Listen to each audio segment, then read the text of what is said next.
Bismillahirrahmanirrahim. Assalamualaikum warahmatullahi wabarakatuh. Alhamdulillahilladzi arsala rasulahu bil huda wa dinil haq liyudhhirahu 'alad dini kullihi wa kafa billahi shahida. Nashhadu an la ilaha illallah wa nashhadu anna Muhammadan abduhu wa rasuluh. Allahumma salli wa sallim wa barik ala nabiyyina Muhammad wa ala alihi wa sahbihi wa man sara ala nahjihi wastanna bisunnatihi ila yaumiddin. Qala Allahu azza wa jalla fi kitabihil karim, a'udzu billahi minasy syaithanir rajim, wa asa an tuhibbu syai'an wa huwa syarrul lakum wa asa an takrahu syai'an wa huwa khairun lakum wallahu ya'lamu wa antum la ta'lamun. Shadaqallahul azim. Hadirin hadirat para perindu surga Allah Subhanahu wa taala, tentunya tiada kata yang pantas kita lantunkan di pagi jelang siang ini melainkan ucapan syukur. Alhamdulillah. Betapa sayangnya Allah kepada kita, betapa banyaknya nikmat dan karunia yang Allah limpahkan kepada kita. Kembali Allah percayakan hidup. Saat pandemi kemarin banyak yang meninggal dunia, banyak yang mendahului kita. Nah, kita masih diberikan kesempatan hidup hingga hari ini. Allah berfirman dalam surat Fatir ayat 37. Surat apa? Fatir ayat 37. A'udzu billahi minasyaitonir rajim. Awalam nu'ammirkum ma yatadzakkaru fihi man tadzakkar, yang artinya, bukankah kami telah memanjangkan umur kalian yang cukup bagi kalian untuk merenung, bagi yang mau merenungkan. Kita bisa hidup hingga hari ini padahal sahabat kita, kerabat kita, tetangga kita hari ini sudah tidak bersama dengan kita lagi. Ini merupakan waktu yang cukup panjang untuk merenung betapa banyaknya nikmat yang Allah berikan kepada kita dan masih sedikitnya amal-amal kita di hadapan Allah Subhanahu wa taala. Dan yang berikutnya adalah Allah masih memberikan sehat. Dalam hadis yang sahih, Nabi sallallahu alaihi wasallam bersabda, "Salullahal afiyah."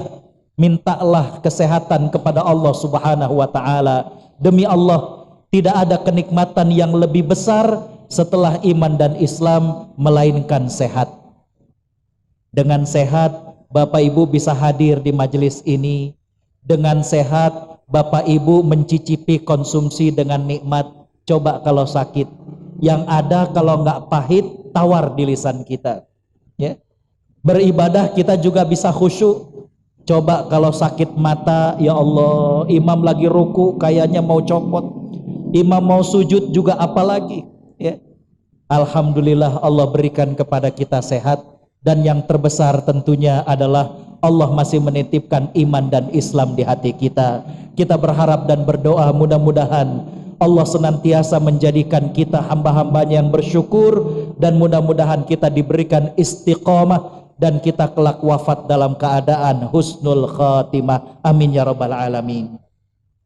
Tak lupa salawat teriring salam kita haturkan kepada panutan kita Nabi Muhammad sallallahu alaihi wasallam.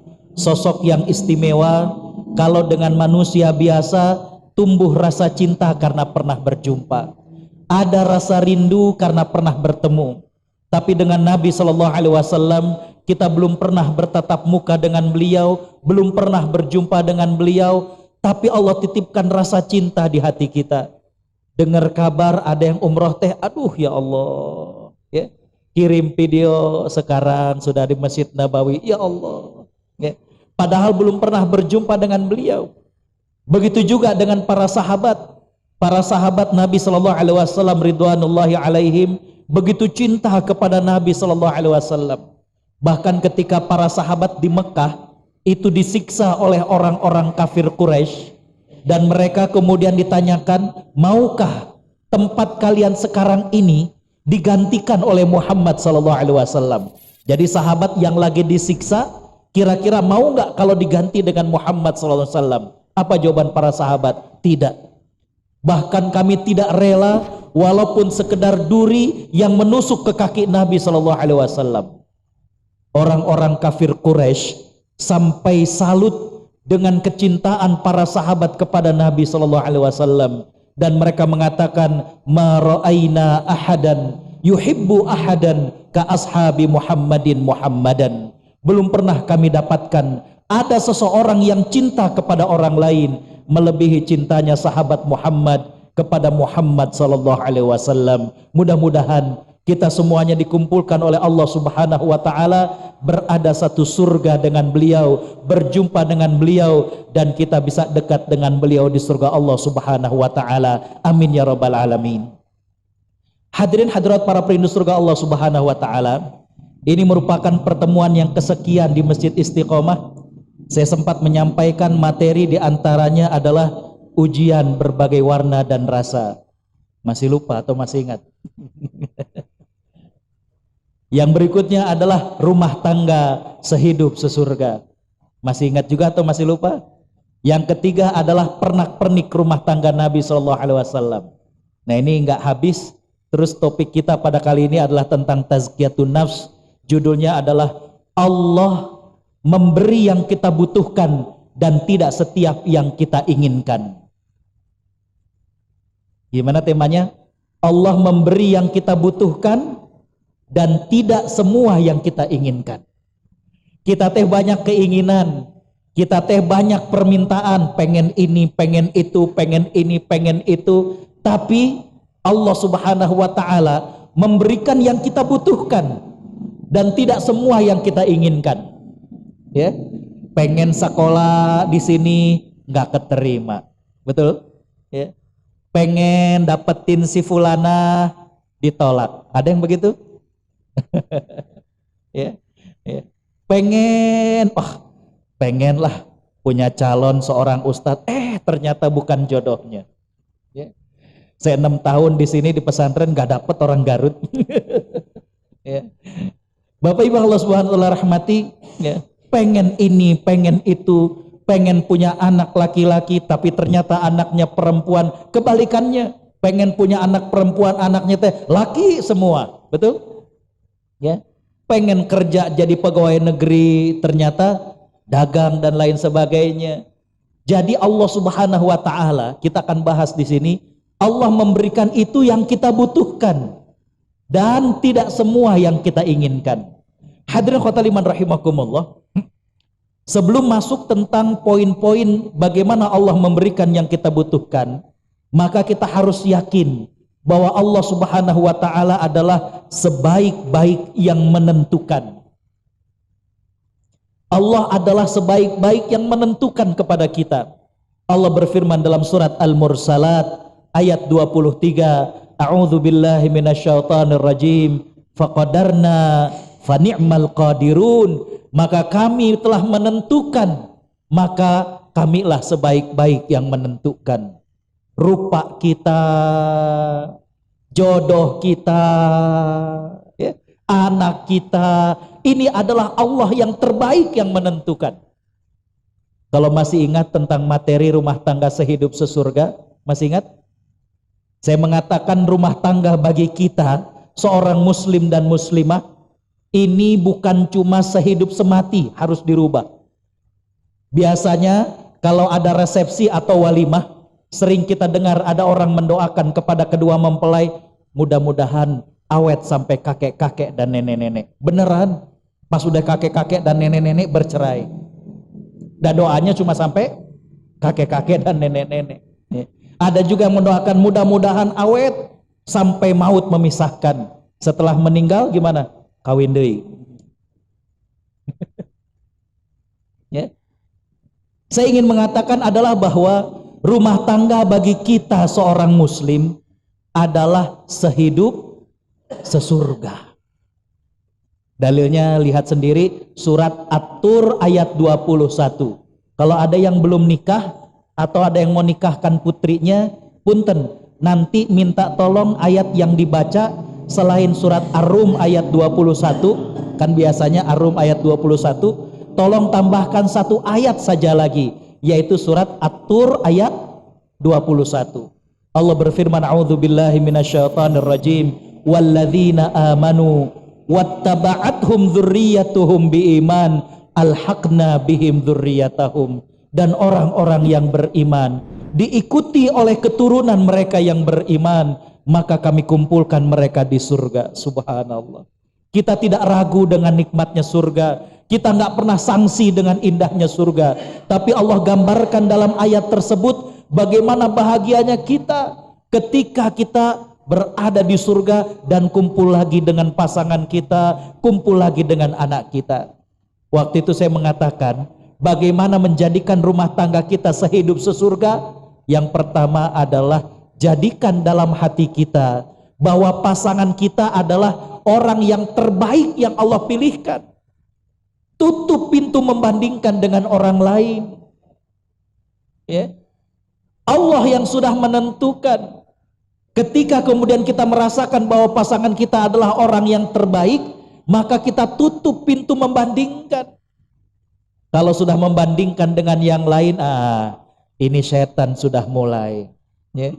Banyak yang konsultasi, Ustadz, kenapa ya kalau saya curhat sama teman kantor kok nyambung? Setan mbak yang kayak begitu. Ya. Kalau sama suami kok nggak nyambung? Ya setan itu yang begitu. Ya. Mohon maaf kalau ada di antara ibu-ibu yang kerja, kalau ada yang kerja, ya, ini mohon maaf karena memang ketika seorang istri itu bekerja, kondisi fresh seorang istri itu lebih banyak dinikmati oleh teman kantornya ketimbang oleh suaminya. Ini mohon maaf. Ya. Ya.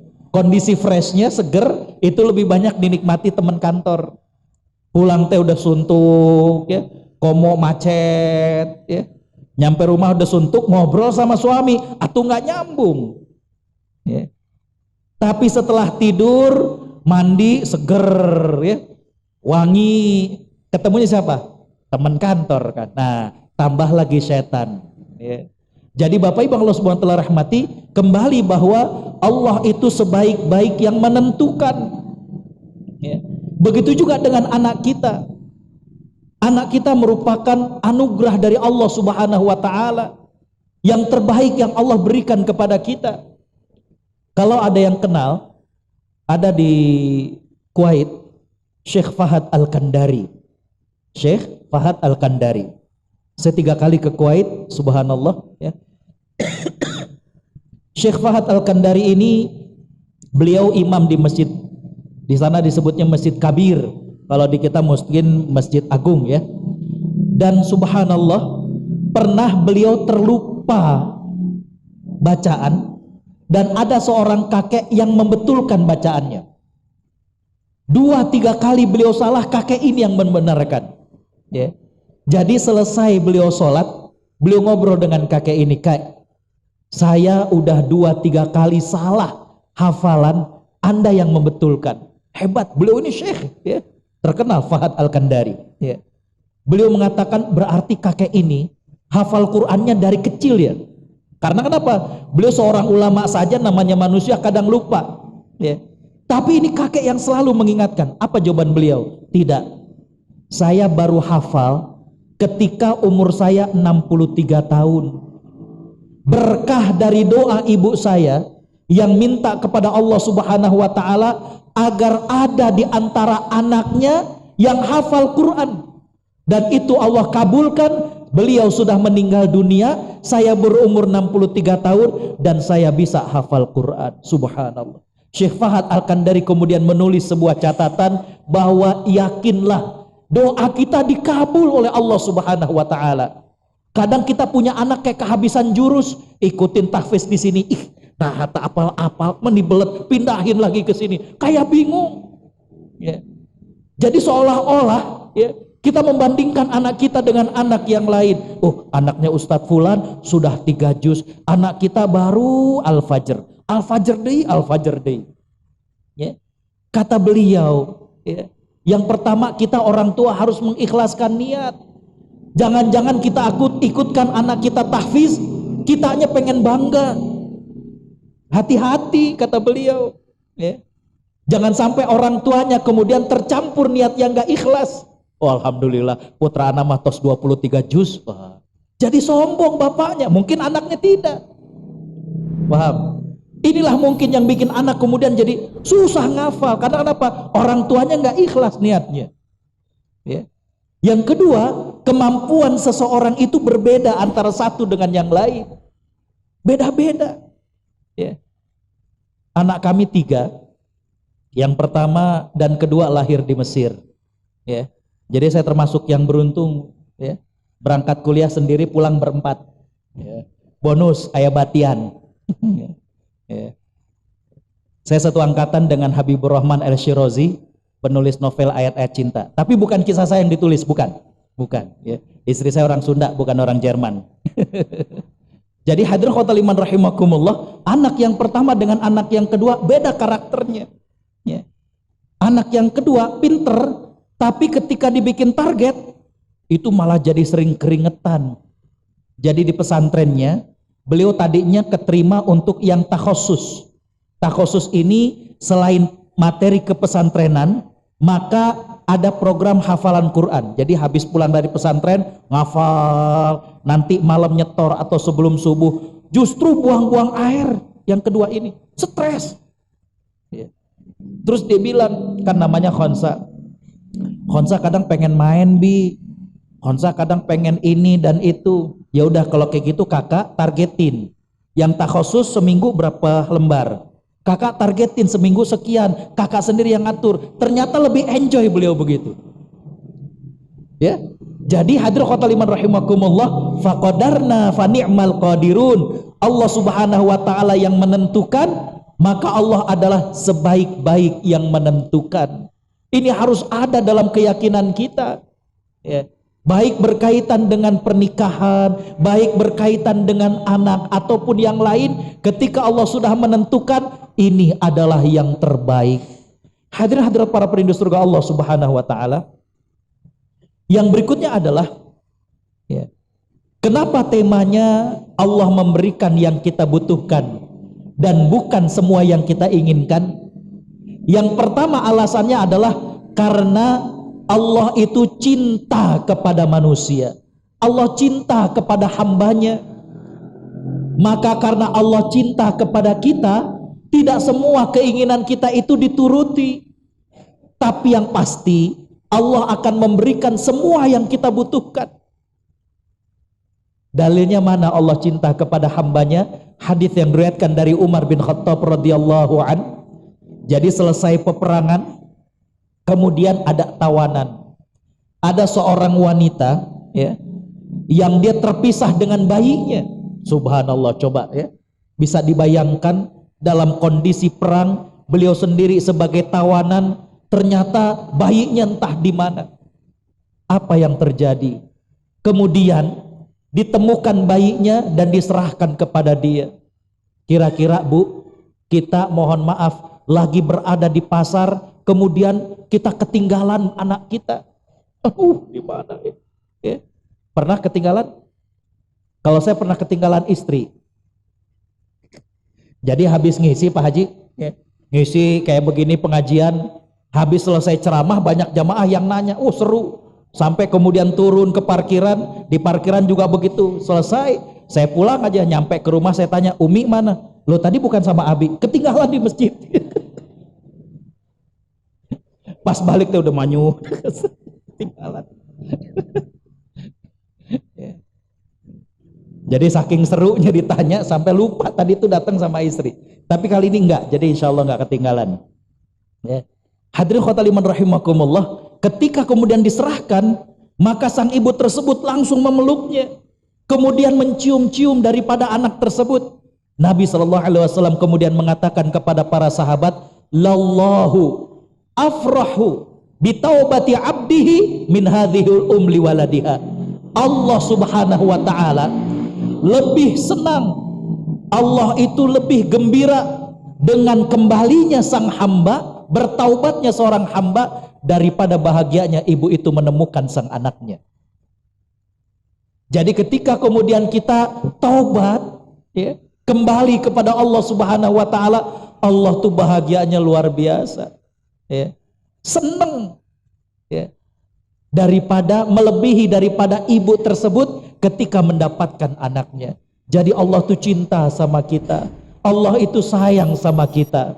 Bapak Ibu Allah Subhanahu wa taala rahmati, saya mengatakan di sini bahwa karena Allah itu cinta, maka saya katakan karena mencintai itu tidak mesti memberikan semua yang diminta. Betul nggak?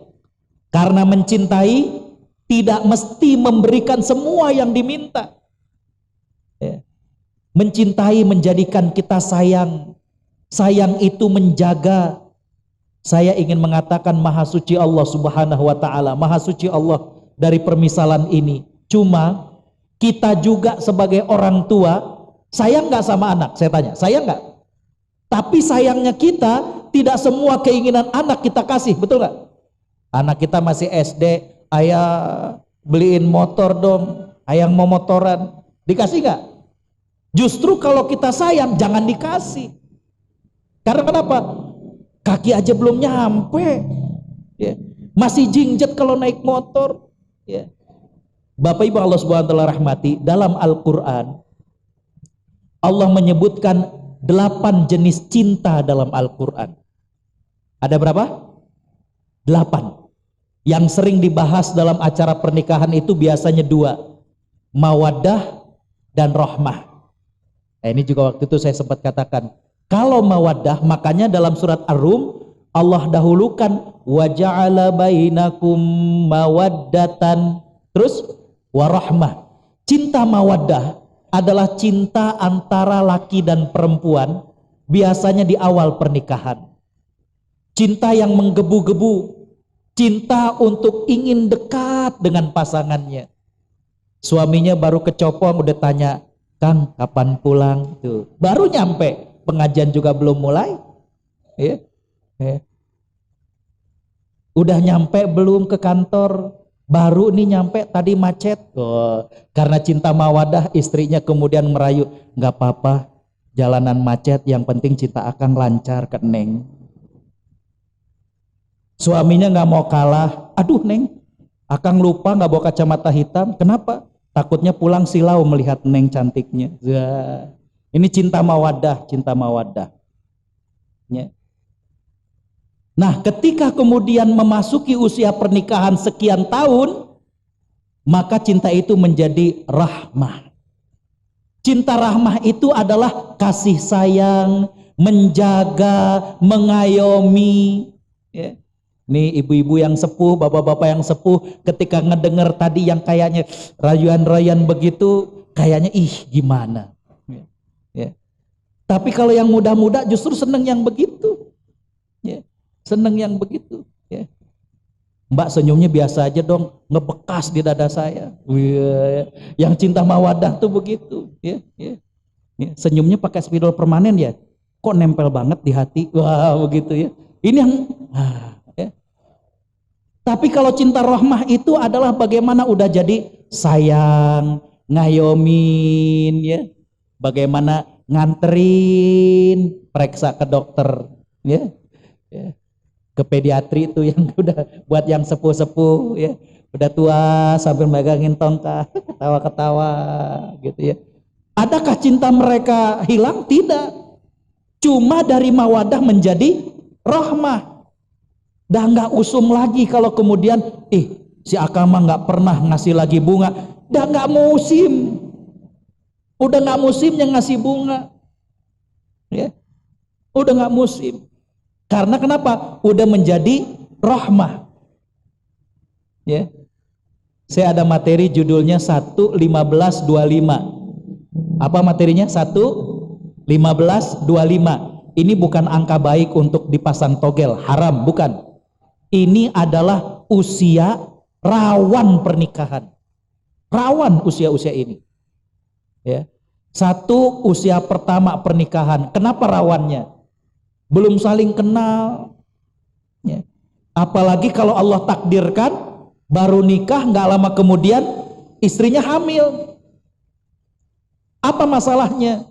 Setelah anak itu lahir, sibuk dengan anak. Maaf, banyak suami yang merasa kalah sama anak, di nomor 2 kan, betul? Ya. Sibuk apa-apa anak. Suami, mah ini baju ke kantor mana? Ah itu kan di lemari ada, ini lagi sibuk sama si dede. Ya, suami teh diam. Ya. Mah ini makan di mana? Itu di belakang, di belakang. Ah bapak mah. 15, usia pernikahan 15 tahun dengan asumsi baru nikah setahun kemudian punya anak. Jadi anak sudah 14 tahun. Makanya umur pernikahan 15 tahun. Ketika anak sudah 14 tahun, sudah mulai remaja, sudah mulai kelihatan apakah anak ini nakal ataukah tidak. Kalau anak ini ternyata tidak sesuai yang diharapkan, apa masalahnya? Saling menyalahkan. Mama teh kumaha sih teh bisa didik anak? Ih, bapak meni sibuk. Nah, saling nyalahkan. Mama ini terlalu manja ke anak. Ih, bapak juga nggak pernah ngobrol ke anak. Saling menyalahkan. Umur pernikahan 25 tahun, kalau pernikahannya 25 tahun berarti anaknya sekitar 24 tahun. Sudah banyak yang nikah, ya. Balik modal katanya, ya. Di sini yang disebut dengan puber kedua. Kalau kata orang Garut, begermindo. Walaupun kata para psikolog tidak ada yang disebut dengan middle life crisis, itu bahasa orang sananya, krisis paruh baya.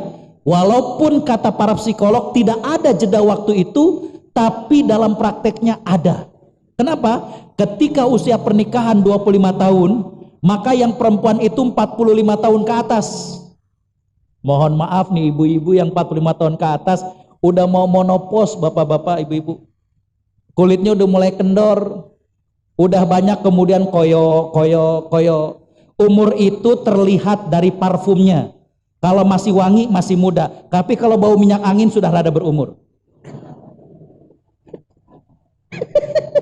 mohon maaf gitu ya.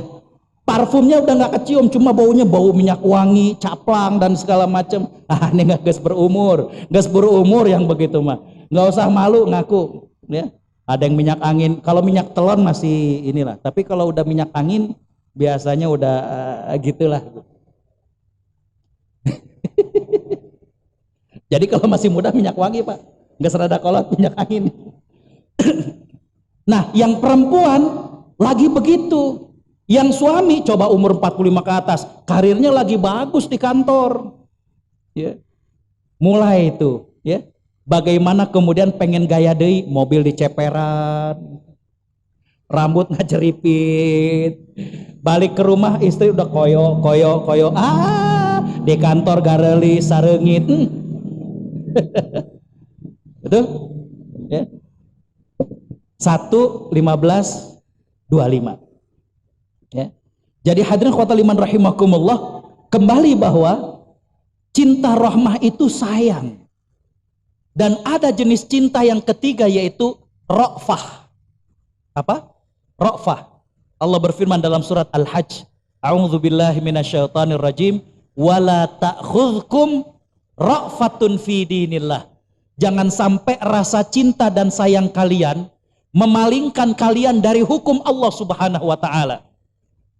Jadi ra'fah ini cinta yang tidak bagus. Rasa sayang yang tidak pada tempatnya. Kadang orang tua sayang sama anaknya tapi berlebihan. Ini ra'fah. Ya. Mah itu anak gak dibangunin sholat, karunya, capek, coba. Apakah ini cinta? Tidak. Ya. Cinta mestinya bangun jang. Kenapa? Kita takut anak kita dibakar di neraka. Tapi yang sering adalah cinta ra'fah. Ya. Cinta atau kasih sayang yang bukan pada tempatnya. Untuk diajak sholat, kesian. Ini yang kemudian kadang menjadikan anak jadinya jauh dari Allah Subhanahu wa taala. Jadi kembali saya mengatakan, karena mencintai nggak mesti memberikan semua yang diminta. Betul? Ya. Kalau kita cinta, berarti nggak semua yang diminta dari dia itu kita berikan. Ustadz tadi baru 3, katanya ada 8 jenis cinta. Baru tadi mawaddah, rahmah, ra'fah. Yang 5-nya nanti lagi biar diundang lagi. Yang 5-nya nanti lagi karena nanti nggak cukup waktunya. Jadi yang pertama, Allah memberi yang kita butuhkan dan bukan yang kita inginkan, karena Allah cinta kepada kita. Dan karena Allah cinta, maka Allah tidak memberi semua yang kita inginkan. Ya. Saya mengatakan di sini karena hakikat mencintai itu adalah menjaga, bukan ngerusak. Kalau nurutin semua yang diinginkan, rusak jadinya. Ya. Anak ke pesantren, bukan kemudian yang ditanya bagaimana belajarnya, tapi bagaimana dipinuhan lemarinya ku makanan. Ayah bakso kering, ayah mie berbagai rasa, ya, ayah susu, ini, oh. Ya. Bapak Ibu, kalau bukan nggak boleh. Tapi tidak semua yang diinginkan anak kemudian diikuti, tidak. Ya. Hakikat cinta itu ngejaga. Ya. Begitu juga kita cinta kepada pasangan kita cinta kepada istri atau suami kita, bukan kemudian dituruti, bukan. Ya. Jadi Allah memberikan yang kita butuhkan dan tidak setiap yang kita inginkan, karena yang pertama gimana? Allah cinta kepada kita. Dan karena Allah cinta kepada kita, maka mencintai tidak memberi semua yang diinginkan dari orang yang mencintainya. Karena hakikat mencintai itu adalah menjaga. Nah, hadirin khotal iman rahimakumullah, dalam hadis riwayat Imam Ahmad, Nabi SAW bersabda, "Idza ra'aitallaha yu'til 'abda minad dunya ma yuhib wa huwa muqimun 'ala ma'asihi fadzalika istidraj." Kata Nabi SAW, apabila kalian melihat Allah memberikan dunia apa yang diinginkan oleh orang tersebut, padahal orang itu masih melakukan maksiat, ketahuilah bahwa itu merupakan istidraj. Itu merupakan jebakan dari Allah Subhanahu wa taala. Tadi subuh di Masjid Al-Ikhlas, ya, saya mengatakan ada beda antara mata dengan as-sa'adah. Dalam Al-Quran Allah membedakan antara kesenangan dengan kebahagiaan. Apa bedanya? Bapak Ibu ada yang tahu?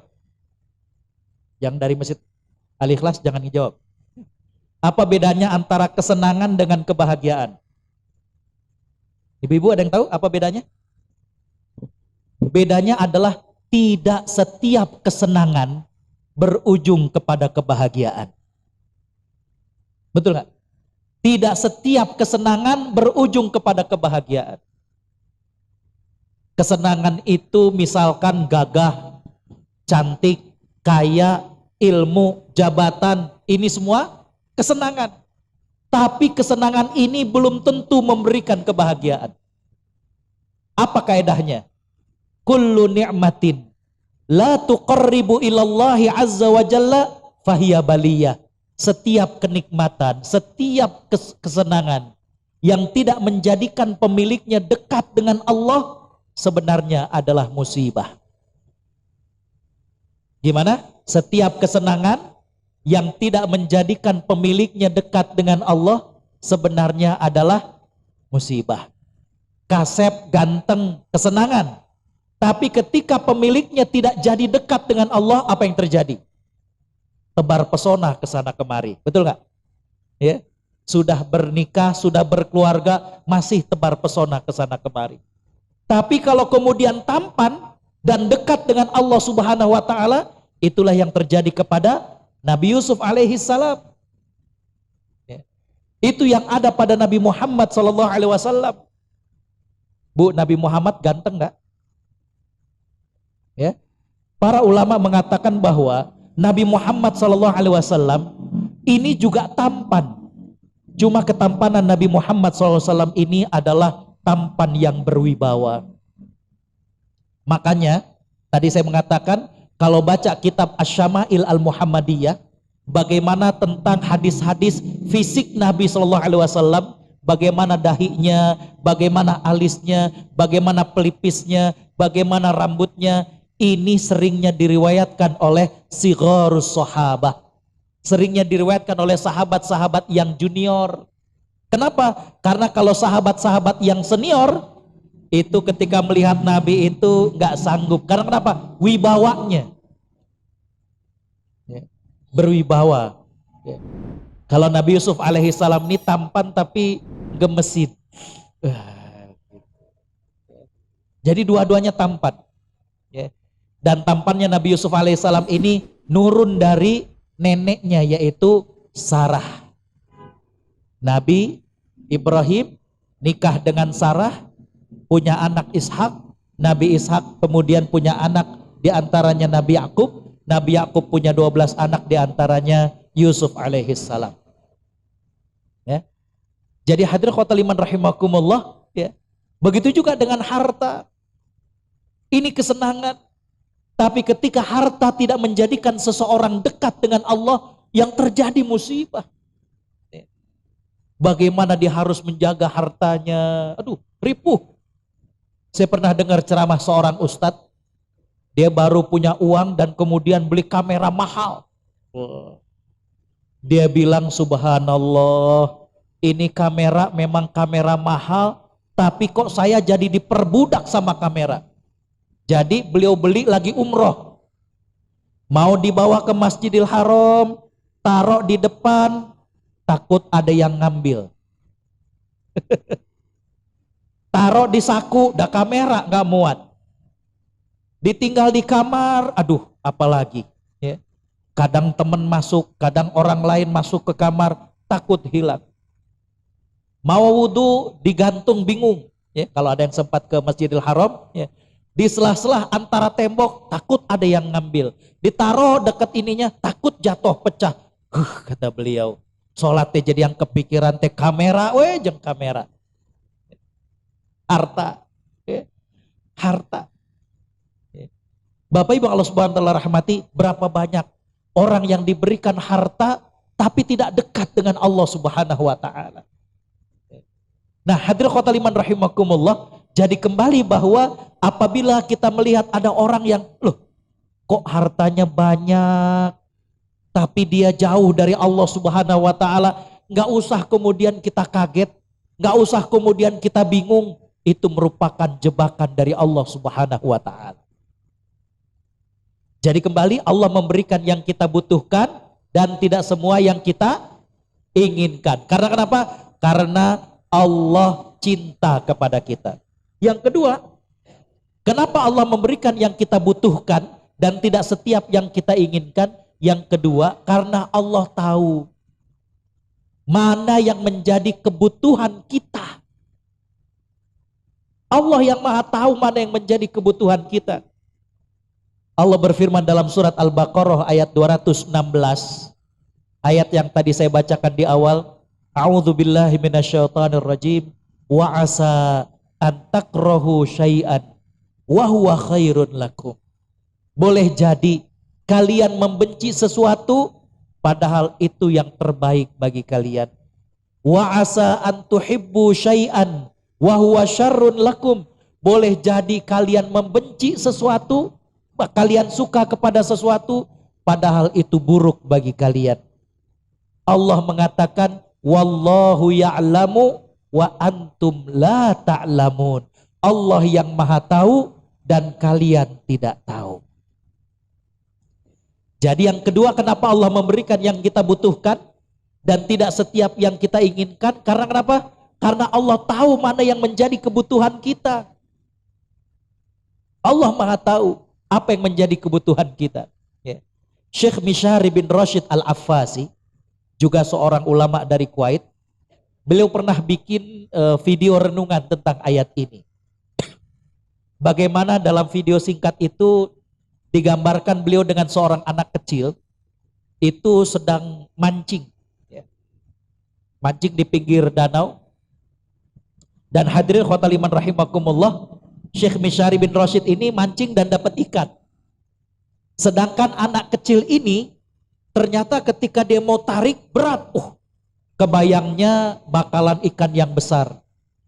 Ternyata setelah kemudian dibantu ditarik, ini ternyata tutup botol. Tutup botol. Ya. Botolnya itu yang bikin berat, tapi ketika ditarik ternyata cuma tutup botolnya. Ya. Si anak ini sedih, ya. Yang ini dapat ikan, dia cuma dapat tutup botol. Tapi apa yang terjadi? Ternyata perahu tersebut bocor. Nyari apa yang bisa untuk ditambal, bingung. Keingetan tadi ada tutup botol. Ya. Allah memberi yang kita butuhkan. Pengennya ikan, dapatnya tutup botol, ternyata itu yang dibutuhkan buat nutup daripada perahu tersebut. Hadirin khotul iman rahimakumullah, boleh jadi kita nggak suka terhadap sesuatu, padahal itu yang terbaik buat kita. Boleh jadi. Ya. Padahal itu yang terbaik buat kita. Jadi Allah memberikan itu memang yang kita butuhkan. Yakinlah bahwa apa yang Allah pilihkan kepada kita adalah yang terbaik. Harus yakin. Ada satu kisah, kayaknya rasanya saya pernah ceritakan ini. Imam Ibnu Taimiyah dalam kitabnya Majmu'atu Fatawa, jilid yang pertama, bab tentang akidah, beliau bercerita, ini memang kisah fiktif. Kisahnya fiktif, tapi bisa diambil pelajaran. Apa kata beliau? Ada seorang raja. Raja ini punya menteri. Kalau menterinya ini ditanya pendapatnya, jawabannya nggak pernah berubah. Bagus raja. Gimana jawabannya? Bagus. Pokoknya apa aja ditanya komentarnya, jawabannya adalah bagus raja. Suatu hari, raja ngundang makan malam. Selesai makan malam disediakan buah. Menteri ini raja ngambil apel. Ketika dikupas, tangannya kena dengan pisau, berdarah. Raja nanya kepada menterinya, wahai menteriku, tanganku ini berdarah, gimana pendapat? Apa jawaban menterinya? Bagus raja. Raja marah. Masukin dalam penjara. Orang tangannya berdarah kok katanya bagus. Setelah diobati, raja jenguk ke depan penjara. Raja nanya, sekarang kamu saya masukkan dalam penjara. Gimana pendapatmu? Apa kata beliau? Bagus. Raja makin murka. Ditinggalkan dia. Besok harinya jadwal raja pergi berburu. Biasanya didampingi menteri tersebut, cuma kan dalam penjara. Akhirnya didampingi oleh menteri yang lain. Iring-iringan berkuda, mirip kayak kita iring-iringan bawa mobil. Kalau nggak sehati, itu bisa ketinggalan. Ya. Begitu juga dengan sang raja. Dia masuk ke dalam hutan dan tertinggal dengan rombongannya. Akhirnya ditangkap sama orang-orang yang tinggal dalam hutan. Dibawa ke pimpinan mereka. Sang pimpinan mengatakan, kita jadikan dia tumbal. Sekarang kita pesta 7 hari 7 malam. Oh, pesta mereka. Pas udah hari ke-7, waktu lagi mau dijadikan tumbal, ini pengawal-pengawal pimpinan tersebut melapor. Pimpinan kami, ternyata tawanan kita tangannya ini cacat, bekas luka. Apa kata pimpinan mereka? Lepaskan saja, lepaskan. Itu berarti tanda tidak baik. Oh, dilepaskan sang raja. Di jalan dia berpikir, benar juga yang kata menteri saya. Tangan saya keiris adalah bagus. Jadi sebelum raja ke istana, datang ke penjara. Dia bilang, menteri, 7 hari yang lalu saya ketinggalan di dalam hutan. Saya ketangkep dan saya mau dijadiin tumbal. Ternyata setelah melihat luka di tangan saya dibebaskan. Karena ini katanya adalah tanda tidak baik. Betul kata kamu. Saya keiris ini adalah, apa kata menteri tersebut? Kalau gitu, saya juga dimasukin penjara. Bagus raja. Loh, kenapa bagus? Kan biasanya kita berburu berdua. Kalau ketangkep berdua. Raja ada cacatnya, saya nggak ada, bisa jadi tumbal saya. Maka saya dimasukkan penjara juga adalah bagus. Memang ini fiktif. Tapi Imam Ibnu Taimiyah kemudian mengomentari dengan kalimat singkat yang sangat bagus. Apa kata beliau? Kullu ma qaddarallah khair. Semua yang Allah takdirkan adalah bagus. Ya. Cuma kadang kita nggak tahu apa hikmah di sebalik itu. Kadang kita nggak suka. Ya. Kadang kita benci ini, nggak suka. Tapi padahal itu yang terbaik buat kamu. Ya. Jadi yang kedua adalah karena Allah memberikan yang kita butuhkan, karena Allah tahu yang kita butuhkan itu apa. Ya. Allah tahu yang kita butuhkan itu apa. Kita mau sekolah kemana, aduh pengennya ke sana, tahu-tahu kesini. Allah tahu yang kita butuhkan. Ya. Hadirin khotaliman rahimakumullah. Yang ketiga, alasan Allah memberikan yang kita butuhkan dan bukan yang kita inginkan selain tadi. Karena Allah cinta dan cinta tidak memberikan semua yang diminta. Hakikat cinta adalah menjaga. Yang kedua adalah karena Allah Maha tahu yang kita butuhkan. Yang ketiga adalah jangan pernah mengeluh. Jangan pernah mengeluh. Para ulama mengatakan ada ibadah fisik, sholat, ya, ngedengerin pengajian. Tapi ada ibadah yang non fisik. Apa itu? Husnuzon billah. Bagaimana berprasangka baik kepada Allah Subhanahu wa ta'ala. Itu ibadah qalbiyah. Itu ibadah hati kepada Allah Subhanahu wa ta'ala. Kita nggak berburuk sangka kepada Allah Subhanahu wa ta'ala. Bapak, Ibu, buruk sangka jangankan kepada Allah, kepada manusia saja nggak boleh. Ya. Kepada manusia saja nggak boleh. Karena kenapa? Karena sering salahnya kita bersangka buruk, ternyata orang itu nggak seburuk yang kita sangkakan. Ada seorang ibu, saya izin minum dulu.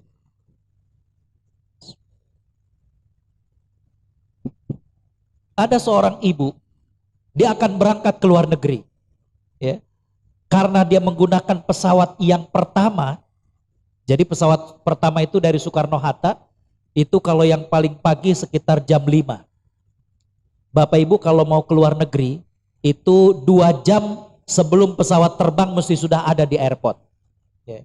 Jadi beliau ngitung, kalau berangkat jam 5, berarti jam 3 sudah mesti ada di airport.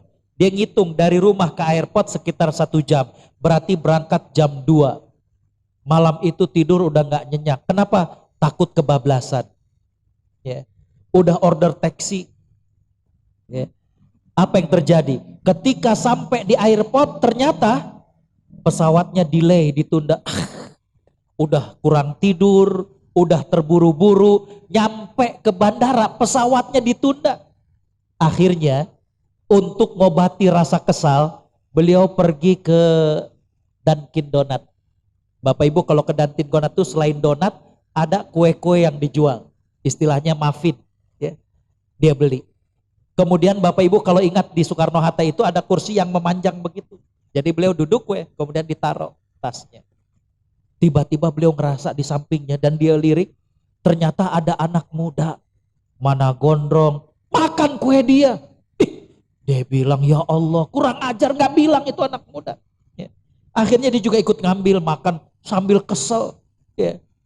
Sampai kue itu tinggal 1, dia berbalik, si anak muda dengan senyum mengembang, dia ambil kue tersebut. Ih, keselnya luar biasa. Aduh, hari apa ini? Ya.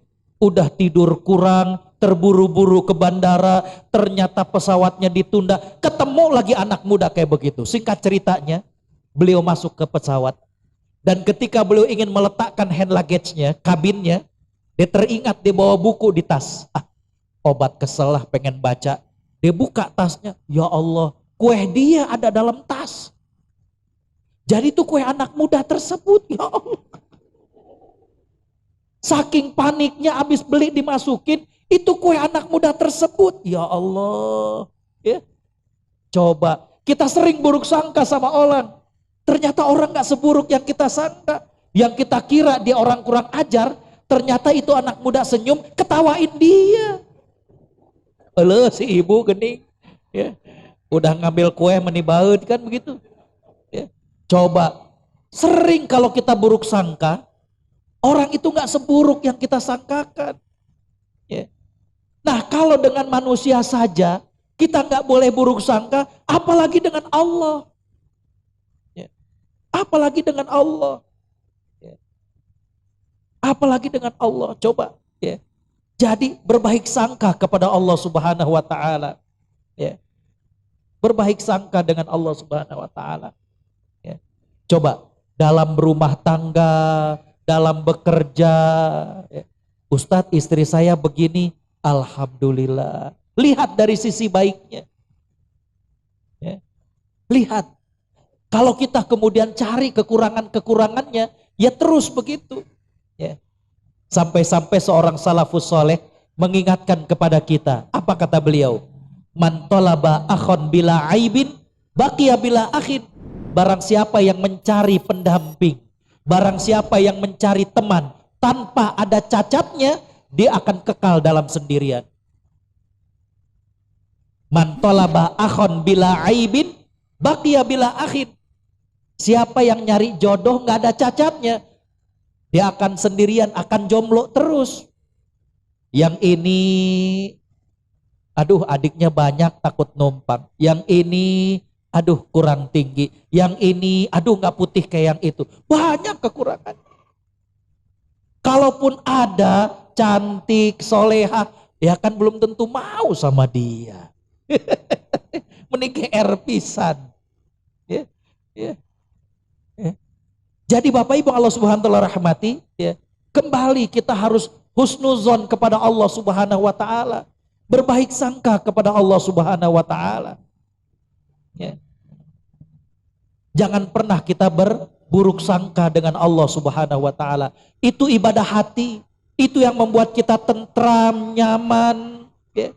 Hadirin khotul iman rahimakumullah, makanya dalam hadis riwayat Imam Bukhari Muslim, hadis qudsi, Allah Subhanahu wa taala mengatakan, ana inda dhanni abdi bi, ya, aku bersama dengan prasangka hambaku.